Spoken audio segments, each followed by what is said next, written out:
Alright, so you should have your saxophone case in front of you now.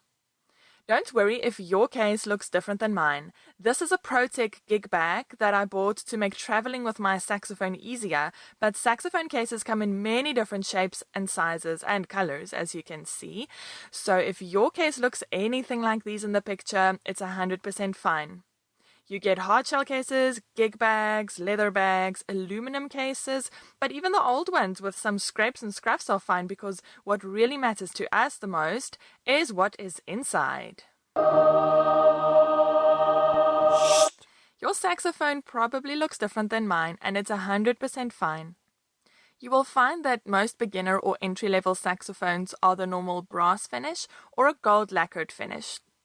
Saxophones are mostly made from brass, which is an alloy of copper and zinc, but we find them in various other materials like bronze, silver, copper, and even plastic. And then we also have various types of finishes available.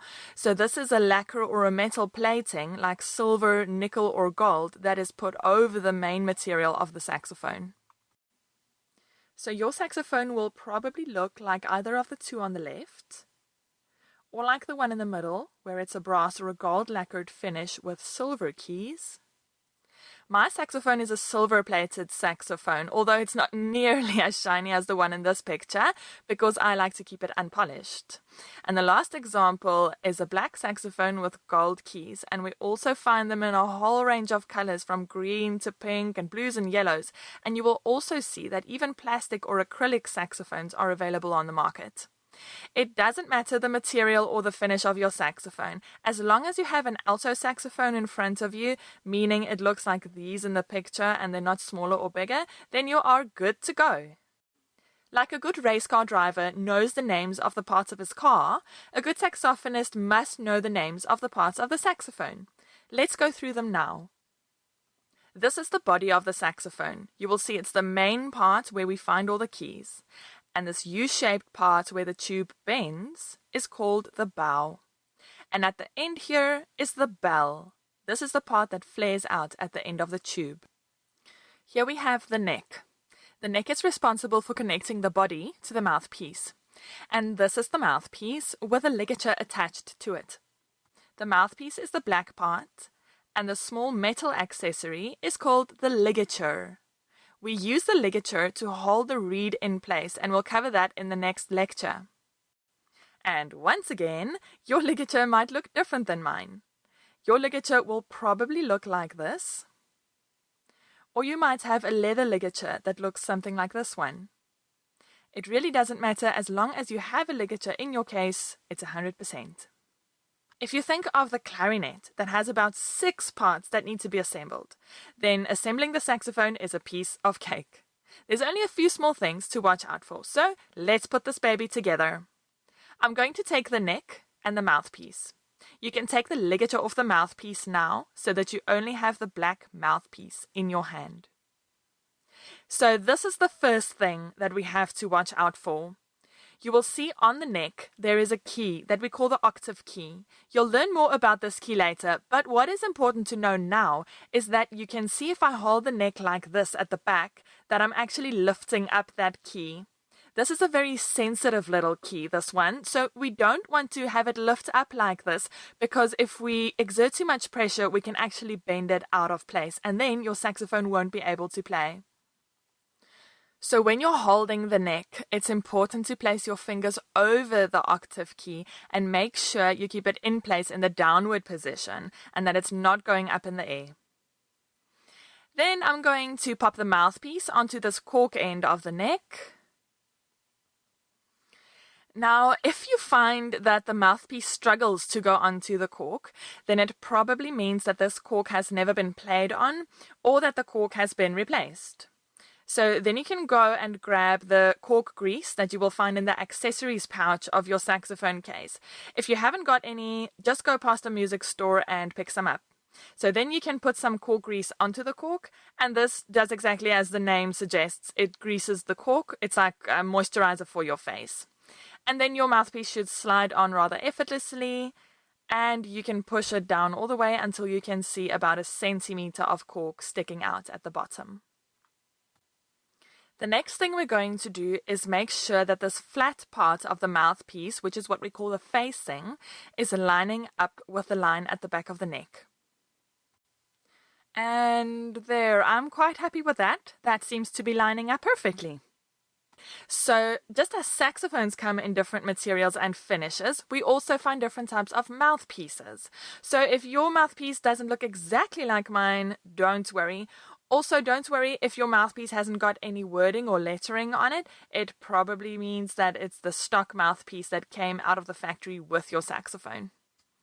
So now you can just put down the neck with the mouthpiece for a second and grab the body of the saxophone from the case.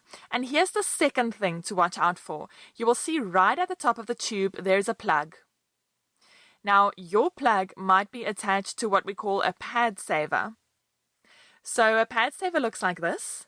It's basically a big fluffy tail that you push into the body of the saxophone, and it's meant to keep the saxophone clean and dry by absorbing any moisture inside. So you can just go ahead and pull that out. And the reason why we always have to remember to put this back is that it protects this little pin at the back of the body of the saxophone. And this pin is what connects to the octave key on the neck of the saxophone. So we need to make sure that this pin is protected and that it's never bent or caught in anything. And that's what that plug is for. So you can go ahead and remove the plug for now, but make sure you put it into your case so that when we pack away the saxophone later, you can pop it right back into its place. And from here on, it's easy. We're just going to connect the neck to the top of the body of the saxophone.